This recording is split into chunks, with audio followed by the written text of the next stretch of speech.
Hello everyone, CaddywhumpusGamer here, bringing you another episode of Minecraft Awakening. Today's episode, I am going to show you the path that you need to take in order to get to Californium 250. Alright, I was going to do the episode showing every single step of getting there with all the different recipes and auto crafting and patterns and stuff that you have to make. I recorded the episode last night. I made a mistake in it because I figured out a better way to do it. And then I went and re-recorded it again today, and when I hit record, I accidentally held the button down too long, and apparently that does like a 60-second loop. So my whole episode didn't turn out. So I'm just going to leave the recipes in here and just explain what fuels you need to make and what they break down into and do it from there, because you already know how to make the patterns and stuff. Alright, one tip. When you're making the patterns and you say, like this one is an LEU 235 makes 8 tiny lumps of plutonium 239, 4 tiny lumps of neptunium 237, and 4 tiny lumps of neptunium 236.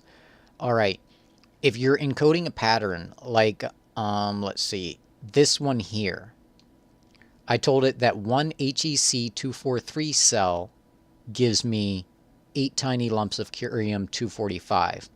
That actually gives me 16 lumps of 246, 8 lumps of 243, and 8 lumps of 245. Now you need the 243 and the 246 in order to make that cell.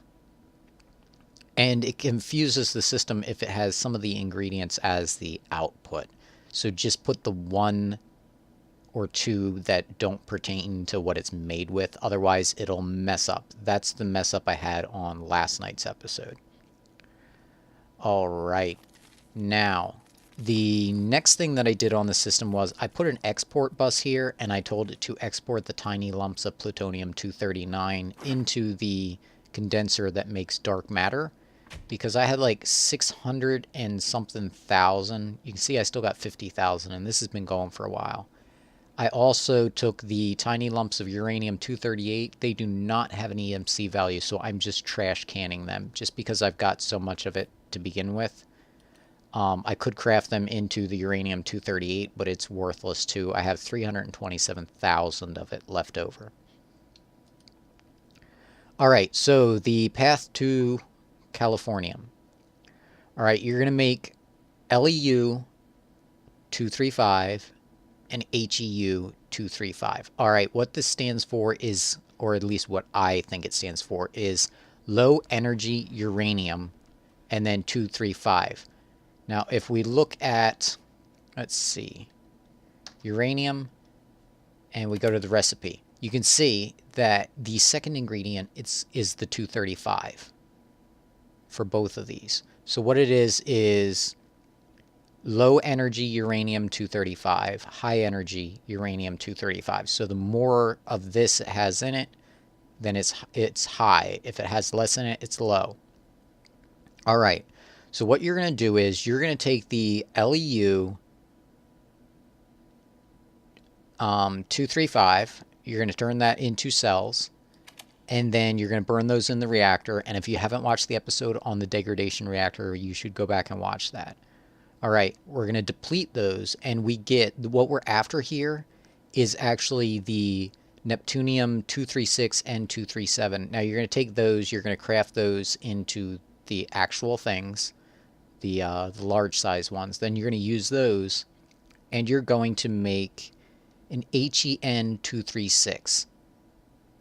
Alright, now you're going to take that, you're going to make the fuel cell, you're going to put that in the reactor, you're going to burn it, and from that you're going to get plutonium-238. This is used to make the tier 3 RTGs, which in this pack they produce 100 RF per tick. Alright, the main thing that we're after is the plutonium-241. You're going to take that and you're going to craft it into these.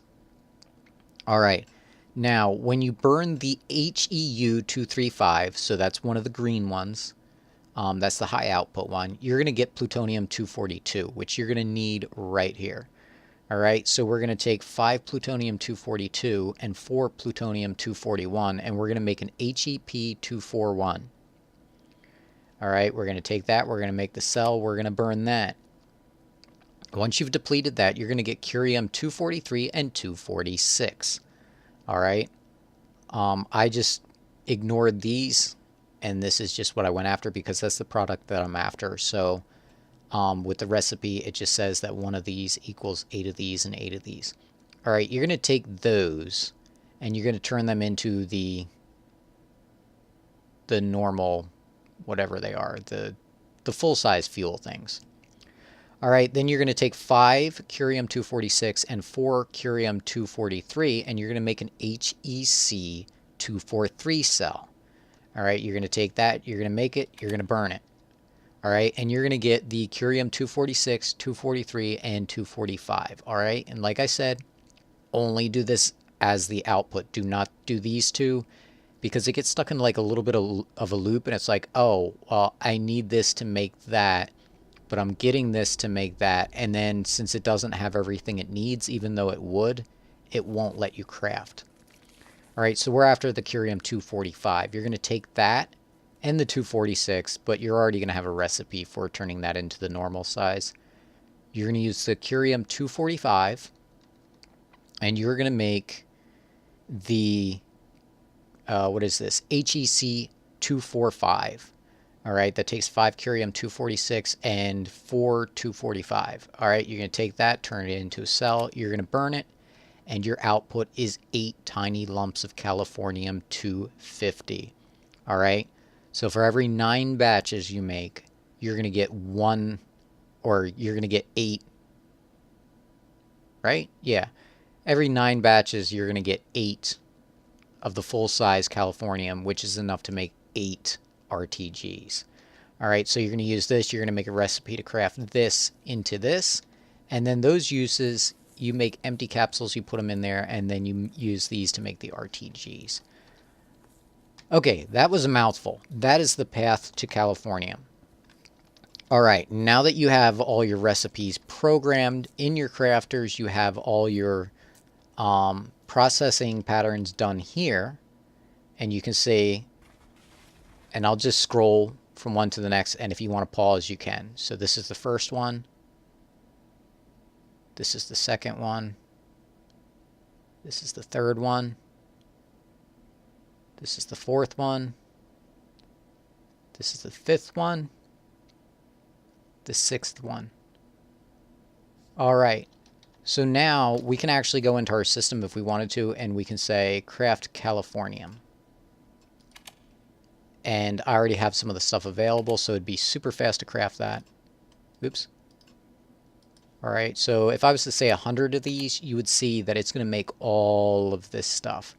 Now, I did expand this crafter so that I could craft more at a time with it. I don't even know if that's proper English. I could craft more in each batch. I can't craft 1,000 of them, even though this thing here is 100 blocks. It's like 900. It's a 10 by 10 by 10 cube, I think. So there's like 900 of these and 100 of these, and it still can't craft 1,000 at a time, I think. Yeah. So I'm not sure if there's not enough bytes or what.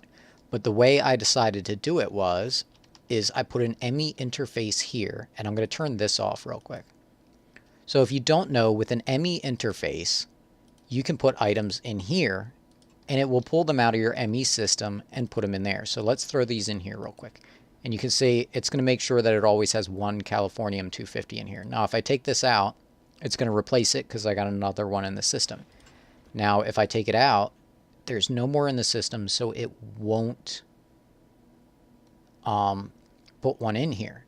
Now, what you can do is you can take a crafting card and you can put it in here. And what that does, if we look over here real quick, you can see this activate.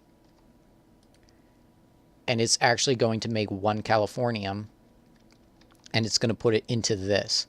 So what I did was I just put a translocator on here and put it into a storage drawer. So what this is going to do is it's going to craft, and as soon as it crafts, it's going to put it into this slot. that's going to pull it out, and it's going to say, oh, I need to put one in here, and it'll auto-craft another one. It'll get pulled out, it'll auto-craft another one. All right, so that's a tip on how to do it with a smaller crafting unit, because these things like can be expensive. If you're to the point where I am and you got EMC, it's not that hard to make that many of them, but it is kind of a nuisance to have this whole huge cube here. And I am going to rip this down and just put enough to just craft them one at a time, because this is plenty. You just go AFK all night, and this thing will just craft all night. Now, I did come in this morning, and it had jammed up for some reason and wasn't crafting, so all I did was hit cancel, and then it automatically started crafting over again, and then it took off fine from there. Alright, so if we look, RTGs, I have 708 Californium RTGs, plus what I got here and a couple of other spots around my base where I've just been using them. Alright, I no longer have to power this cube with the nether stars. It's completely powered with these.